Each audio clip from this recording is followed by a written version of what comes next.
అనుదిన నిత్యజీవపు మాటలు. దేవుని నామానికి మహిమ కలుగునుగాక. దేవుని వాక్యాన్ని చదువుకుందాము. మరియు గత కాలమందు దేవునికి దూరస్తులను మీ దుష్క్రియల వలన మీ మనస్సులో విరోధ భావము గలవారనే ఉండిన మిమ్మును కూడా తన సన్నిధిని పరిశుద్ధులుగాను నిర్దోషులుగాను నిరపరాధులుగాను నిలవబెట్టుటకు ఆయన మాంసయుక్తమైన దేహమందు మరణము వలన ఇప్పుడు మిమ్మును సమాధానపరిచెను. కొలస్సీలకు రాసిన పత్రిక 1వ అధ్యాయము 21, 22 వచనములు. వాగ్దానములు నిబంధనలు అన్నీయు ఇజ్రాయేలువే ఉన్నవి.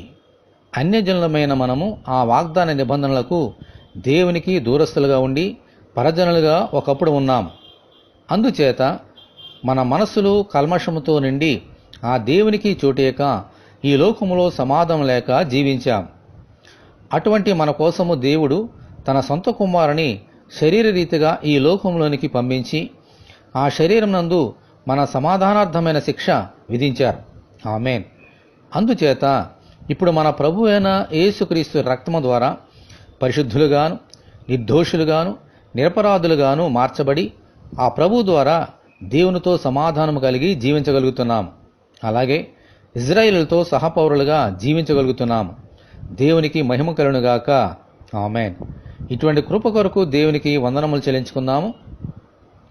ప్రభువా, దేవునికిని మాకును మధ్య సమాధానకర్తగా శిలువ మీద రక్తము కార్చినందుకు మీకు వందనములు. తండ్రి అయిన దేవునితో మమ్మలను సమాధానపరిచి పరిశుద్ధులుగాను నిరపరాధులుగాను నిర్దోషులుగాను ఈ లోకంలో మీ మహిమ కొరకు జీవించినట్లు అనుగ్రహించమని, ఈ వాక్యం ఉంటున్న నీ బిడ్డలందరినీ అలాగున దీవించమని ప్రభువు అయిన యేసుక్రీస్తు ద్వారా ప్రార్థన చేయుచున్నాము తండ్రి. ఆమేన్. మన ప్రభు అయిన యేసుక్రీస్తు కృప మనకందరికీ తోడే ఉండి నడిపించునుగాక. ఆమేన్. పరిశుద్ధ దేవుని మందిరం.